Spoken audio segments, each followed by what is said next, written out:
Rebecca Romney seemed like the perfect rare book expert on Pawn Stars. Calm, smart, and trusted by Rick Harrison himself.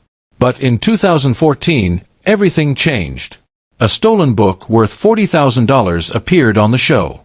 Then the FBI stepped in and questioned Rebecca about how stolen books made it onto national TV.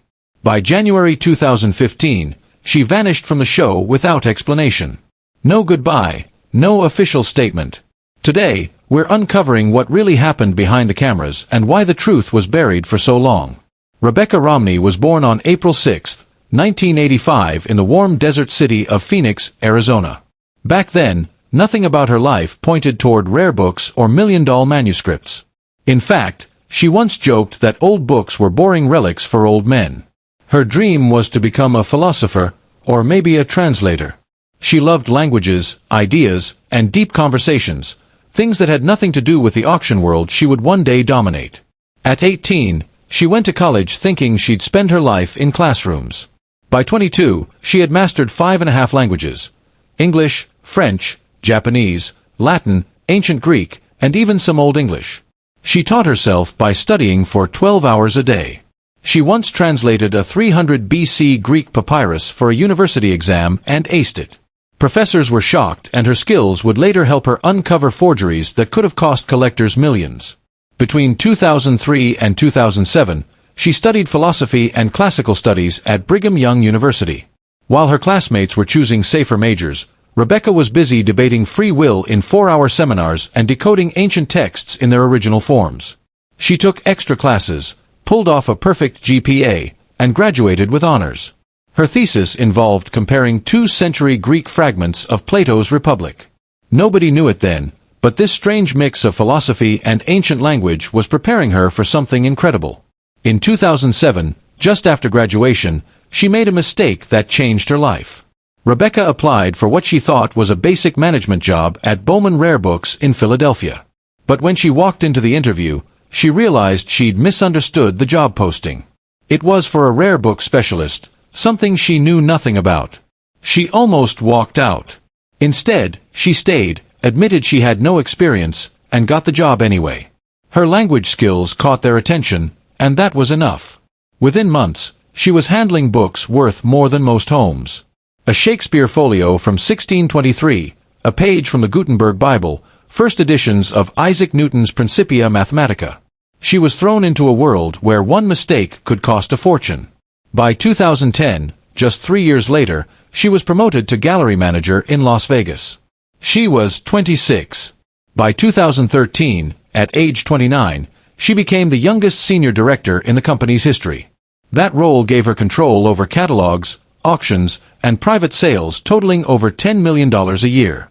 One of her clients paid $300,000 for a book printed in 1472. And she wasn't just good at selling. She was uncovering fakes no one else could spot. Rick Harrison didn't find Rebecca Romney through a casting call. He already knew her. Back in 2007, she joined Bowman Rare Books when they opened a location in Las Vegas. By 2010, she was running the place. Rick had been running gold and silver pawn since 1989. And the world of rare books and antiques in Vegas wasn't that big. Their paths crossed at local events, through mutual contacts, and through a shared obsession with history. So when Rick needed someone who truly understood old paper, not just books, but documents, signatures, handwriting, he didn't ask producers to find an expert. He picked up the phone and called her. That call led to her first appearance on Pawn Stars in 2011. Not as a hired TV personality, but as someone already trusted off camera. Their friendship grew after filming. They even went on double dates. And fans had no idea that the combbook's smart expert on screen wasn't just a good fit. She was handpicked. When she stepped in front of the camera for the first time in Season 4, April 4, 2011, she was handed a stack of Civil War-era papers. Among them was a Confederate bond from 1861 that could be worth $5,000 if real. She examined the paper texture, the ink, even the way it had been printed. In less than 10 minutes, she exposed a forged signature that dropped the value from $10,000 to a few $100. Viewers were glued to the screen. She spoke with confidence, quietly cross-checking details while cameras rolled. By the end of the episode, She wasn't just another guest expert. She was the book lady, and she stole the show. Ratings jumped by 15%.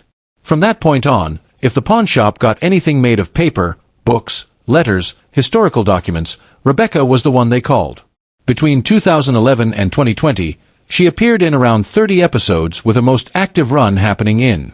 At the time, her fame from Pawn Stars was still fresh.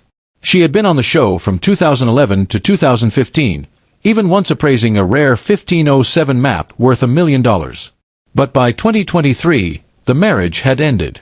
JP was now her ex-husband, and fans began speculating whether politics had ever played a role in her journey. Rebecca, however, insisted her path in the world of rare books was entirely her own. The year after her marriage, she and JP co-wrote a book that took everyone by surprise. Printer's Error: Irreverent Stories from Book History was published on March 14, 2017. It wasn't just a light read across 368 pages. The book uncovered strange, forgotten moments from printing history. Stories about forged copies of Galileo's work, Charles Dickens's war for copyright in the 1840s, and even the mystery behind the Gutenberg Bible, printed in 1455, which never actually mentioned Gutenberg by name. Only 48 copies of that Bible still exist, each worth tens of millions.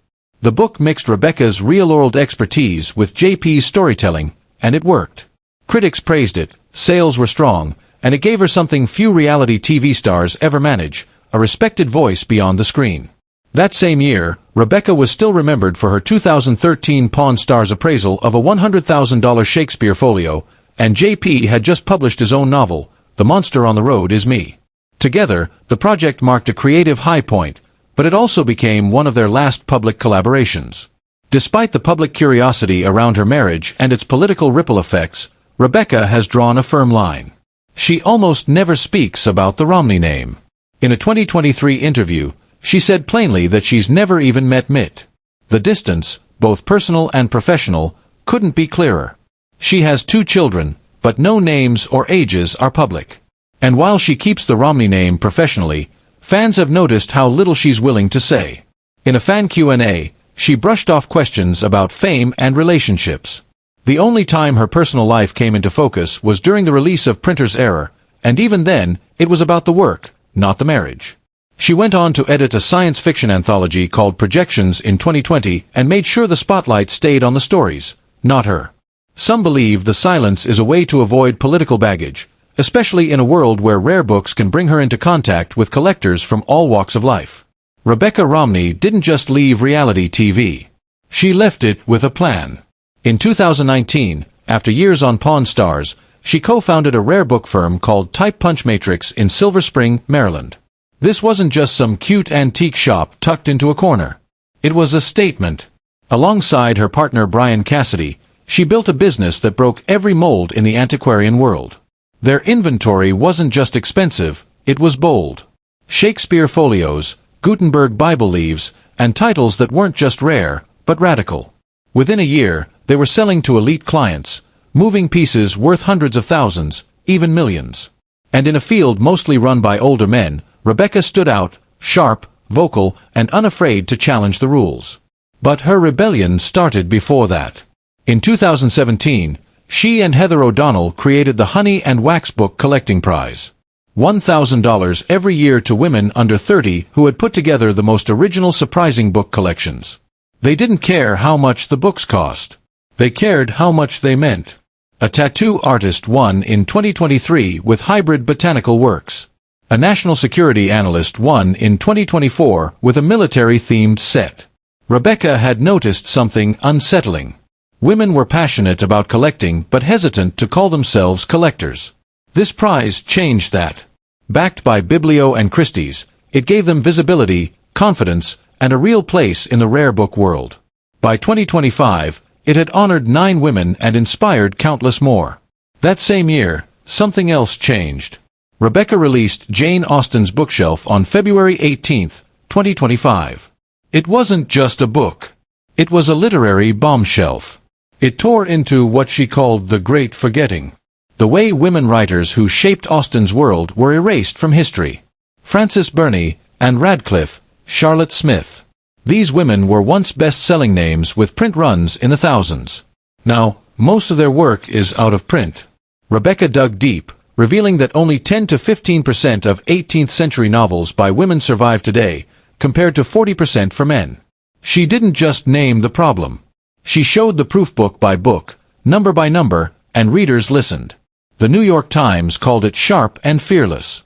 The Washington Post said it was thrilling. The Guardian called it instinctive and electric. In just a few weeks, it sold over 20,000 copies. And what shocked people most? Rebecca admitted she hadn't heard of most of the women she was writing about. Not during. But her ambition didn't stop there. By 2025, she's expanding Type Punch Matrix into museum consulting.